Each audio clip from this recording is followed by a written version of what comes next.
ये इंतहाई इंटरेस्टिंग है, काफ़ी इजी है। डायरेक्शनल डेरिवेटिव आपको मैंने समझा दिया कि किसी ख़ास डायरेक्शन में हम जाते हैं, ठीक है। 4-5 मिनट में चीज़ हम वाइंड अप कर लेंगे, आसान है। समअप कर रहा हूँ मैं इस लेक्चर को।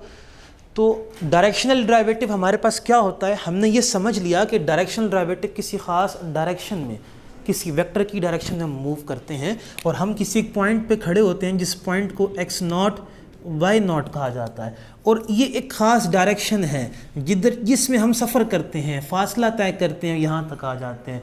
तो इस पॉइंट के जो कोऑर्डिनेट्स होते हैं उसको हम रिप्रेजेंट करते हैं x0 प्लस SU1 से और y0 प्लस SU2 से। इससे आप फेमिलियर हैं, ये हमने उसकी वीडियो में प्रॉपर इसकी ज्योमेट्रिकल इंटरप्रिटेशन में समझ लिया डायरेक्शनल डेरिवेटिव की, कि मैं एक ख़ास डायरेक्शन में जा रहा हूँ। ये जो वेक्टर है ये इसको वेक्टर कहेंगे U1i प्लस U2j। तो आपके पास एक वेक्टर है U, आप उसकी यूनिट मीन्स कि उसकी डायरेक्शन के अंदर मूव कर रहे हैं, आपने फासला तय किया, ये वो कंपोनेंट्स हैं। अब मुझे ये समझ आ रही है कि यार डायरेक्शनल डेरिवेटिव का तो मतलब ये है कि हम डायरेक्शन में मूव करते हैं, तो हम यहाँ तक पहुँचे, ये पॉइंट्स हमारे पास हैं। अब आपने ये याद रखना है कि मेरे पास अगर इसको मैं रिलेट करूँ तो x की वैल्यू जो है वो आपके पास x0 SU1 आएगी, मीन्स x कॉम्पोनेंट है, और y कॉम्पोनेंट जो है वो आपके पास y0 प्लस SU2 है। ये आपने याद रखना है, आपके लिए काफ़ी, आपकी सेहत के लिए काफ़ी ज़रूरी है, ये आपको भूलना नहीं चाहिए। ठीक हो गया। आपने अगर डायरेक्शनल डेरिवेटिव के क्वेश्चंस करने हैं तो आपको ये चीज़ भूलनी नहीं चाहिए, ये रिलेशन आपने याद कर लेना है। अब एक चीज़ जो है ये ज़रा गौर करें, यहाँ पर हमने चेन रूल को डिस्कस किया था। चेन रूल मैं आपके सामने लिख रहा हूँ, चेन रूल को ज़रा गौर करें। बिल्कुल हमारी वेरी लास्ट वीडियो जो मैंने आपके साथ शेयर की थी, df डिवाइडेड बाई dt, आप हेल्प करेंगे मेरी इसमें, df divide by dt partial f over partial x आता है, फिर हम यूज़ करते हैं dx divided by dt plus partial f over partial y dot dy divide by. इसका मतलब आपको ये चीज़ आती है। यहाँ पे फ़र्क सिर्फ इतना आ रहा है कि यहाँ पे जो डिस्टेंस था वो पैरामीटर t से रिप्रेजेंट किया जाता है, यहाँ पे भाई डिस्टेंस जो है वो किससे रिप्रेजेंट किया जाता है, s से रिप्रेजेंट किया जाता है। आप अगर रिलेट करना शुरू हो जाएं तो आपको समझ आ जाएगी भाई मैं क्या करने जा रहा हूँ, क्या कर रहा हूँ। फ़र्क सिर्फ इतना है, एक ख़ास वेक्टर की डायरेक्शन में जा रहा हूँ, बस, और कोई फ़र्क नहीं है। तो अगर आप इसको रिलेट करें, अगर रिलेट करें इसको, तो जहाँ जहाँ आपके पास, मैं इसको इस तरह कर लूँ, अब ज़रा गौर करें, जहाँ जहाँ s है, जहाँ जहाँ t है, वहाँ वहाँ क्या लगा हुआ है, s लिखा हुआ है, कोई इतना बड़ा फ़र्क नहीं है। अच्छा, अब आ जाते हैं, इसका मतलब ये है कि डायरेक्शनल डेरिवेटिव को चेन रूल की मदद से एक्सपेंड किया जा सकता है। ये चीज़ ये में क्लिक हो गई है कि भाई डायरेक्शनल डेरिवेटिव को अगर रिलेट करें चेन रूल से तो उसको एक्सपेंड करना हमारे लिए मुश्किल नहीं होगा। अब यहाँ पर देखें कि ये क्या चीज़ है, मैंने थोड़ा सा इसको ज़रा फोकस करें।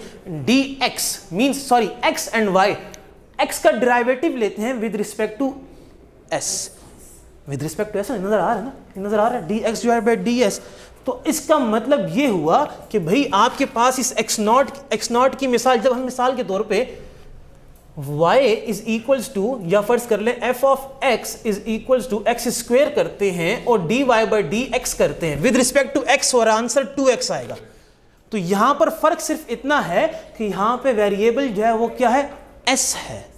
तो आपको ये समझ आना चाहिए कि आपके पास x is equals to x0 plus SU1, ये एक कांस्टेंट है यहां पर। क्यों? क्योंकि जब आप dx ओवर ds कर रहे हैं तो जब इधर डेरिवेटिव अप्लाई करोगे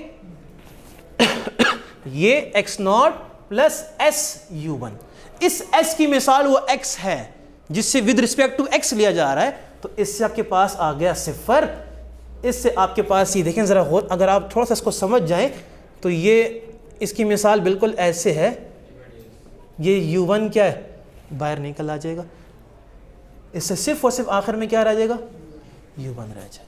अगर आप इसको रिलेट कर सक रहे हैं, इस SU1 की मिसाल 2x की है, तो जब 2x का डेरिवेटिव लेते हैं 2 रह जाता है ना, तो ये वही चीज़ है ना।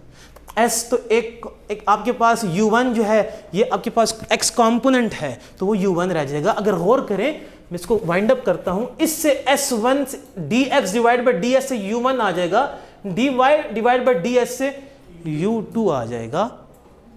इसी तरीके से डेरिवेटिव ले लेना, ये मैंने इसको अलग कर लेता हूँ आपको, अगर मैं साइड पे भी हो जाऊँ, आप इसकी स्नैपशॉट भी ले लो तो आपको समझ आ जाएगी कि यार ये मैंने क्या किया हुआ है। अब यहाँ पर आ जाए कि ये चीज़ काफ़ी इंटरेस्टिंग हो गई है कि अब यहाँ पे आपके पास आ गया u1, ये आ गया भाई u2। अब इसके बाद का अगला स्टेप जो मैंने किया हुआ है ना, ये बड़ा इंटरेस्टिंग है, ये अगर आपको समझ आ जाए ज़रा गौर करें। df बाई ds भाई वैसे ही चल रहा है, directional derivative in the direction of u वो ऐसे ही चल रहा है। इधर मैंने क्या कर दिया ज़रा गौर करें भाई, partial f over x i और j, ज़रा फ़र्क देखें, इधर नहीं था i और j, इधर आ गया दोनों में, ये एक अलग हिस्सा बना दिया, ये एक अलग हिस्सा बना दिया है। इसका मतलब ये भी एक वेक्टर है, ये भी एक वेक्टर है। आपके जहन में आएगा सर ने ये कैसे कर दिया है, तो इसको आसानी से करते हैं, ज़रा गौर करें, इसको इससे मल्टीप्लाई करें ज़रा सा। हमने, अगर आपको याद हो कि हम फिज़िक्स में i डॉट i करते थे उससे 1 आता था, j डॉट j करते थे 1, k डॉट k करते थे, इसको हम डॉट प्रोडक्ट कहते थे। अगर ये किसी मुखालिफ के साथ आ जाए, i डॉट j आ जाए, सिफर आएगा, i डॉट k आ जाए, सिफर आएगा।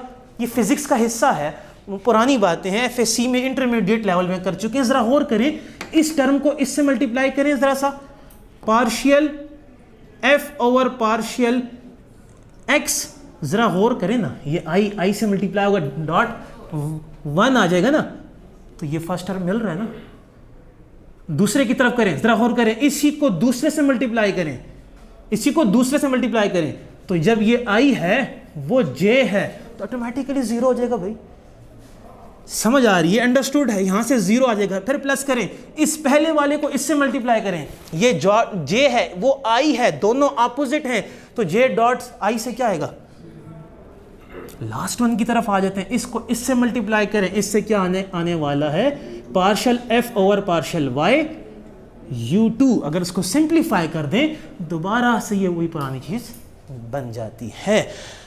अब समझाना ये चाह रहा था, ये पूरा आपके लिए सिंप्लीफिकेशन जो की, तो ये याद रखें आप कि ये चीज़ जो है ना, ये इंडिविजुअली ये ग्रेडियंट ऑफ f को रिप्रेजेंट करती है, ये ग्रेडियंट वेक्टर है।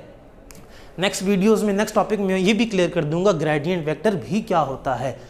तो आपने ये याद रखना है कि ग्रेडियंट वेक्टर जो होता है बजाते खुद ये ऐसे रिप्रेजेंट किया जाता है, ये डेल f पार्शियल f और partial x i partial f और पार्शियल y j, जो कि ये लिखा हुआ है। ये साथ में लिखा है आपके पास यूनिट वेक्टर। सवाल आपके पास अगर मिसाल के तौर पे आ जाए, सिंपल सवाल आएंगे, सिंपल, बिल्कुल परेशान नहीं होना है आपने। क्वेश्चन आ जाए, मिसाल के तौर पे आपके पास एक क्वेश्चन आ गया है, f of x y is equals to x square minus Y square, और आपसे कहता है भाई कि इसका डायरेक्शनल डेरिवेटिव निकालें। तो आप कहेंगे भाई सर ने तो तरीका सिखाया हुआ है बड़ा आसान सा, ये एक फार्मूला है, इसको याद करना है, बिल्कुल आपने रट्टा मार लेना है। इसको किस तरह रट्टा मारना है, डायरेक्शनल डेरिवेटिव इक्वल होता है gradient dot unit vector. Directional derivative ये आपने याद करना है, ये याद कर लें, gradient dot unit vector, gradient dot unit vector, ये आपने याद करना है। अब आपके जहन में भाई ये सवाल है, इसका ग्रेडियंट कैसे निकालूं? सिंपलेस्ट तरीक़ेकार है, partial F over partial x ले लें, इससे partial F over partial x से क्या आएगा 2x, partial F over partial y ले लें, क्या आएगा भाई माइनस 2y। ग्रेडियंट लेना कोई मुश्किल हो गया आपके लिए? बिल्कुल नहीं है। 2x i minus 2y j, भाई ग्रेडियंट आ गया ना, और किस तरह का ग्रेडियंट लाना है? आंसर आ गया ना ग्रेडियंट, कितना आसान काम था। तो आपको पार्शियल, ये देखिए ना, ये पार्शियल डेरिवेटिव है, ये कोई नया काम नहीं है, तो सिर्फ एक कॉन्सेप्ट चेंज हुआ है डायरेक्शनल डेरिवेटिव का। ग्रेडियंट आपने मालूम करना है, ग्रेडियंट। अब वेक्टर आपको साथ दिया होगा भाई कि भाई ये वेक्टर भी दे रहा हूँ 2i plus 4j, unit vector कहे तब ठीक है, अगर सिर्फ वेक्टर कहे तो आपने पहले उसका यूनिट वेक्टर मालूम करना है, मीन्स के डायरेक्शन मालूम करनी है। तो इसकी जब डायरेक्शन आप मालूम करेंगे ये, तो उससे 5 आने वाला है। तो इसका मतलब ये है, मीन्स जब आप मैग्नीट्यूड 5 आएगा, जो वेक्टर आएगा आपके पास i plus 4 divide by 5 j, ये यूनिट वेक्टर आ जाएगा vector divide by its magnitude से। इसको इससे मल्टीप्लाई कर लो ना भाई, आंसर आ जाएगा। ठीक हो गया। तो ये काफ़ी इंटरेस्टिंग हो गया है, आपको समझ आ गई है। इसी तरह के सिंपल क्वेश्चंस आपके पास बुक के अंदर भी हैं, वो मैं आपको बता दूंगा। फंक्शन आ जाए, साथ वेक्टर आ जाए, आपको ये याद रखना भाई सर ने बताया था gradient multiply by unit vector, ये याद कर लें। इससे आप तमाम डायरेक्शनल डेरिवेटिव के सवाल आसानी से सॉल्व कर लेंगे। ठीक हो गया। I think so it's enough. Thank you very much.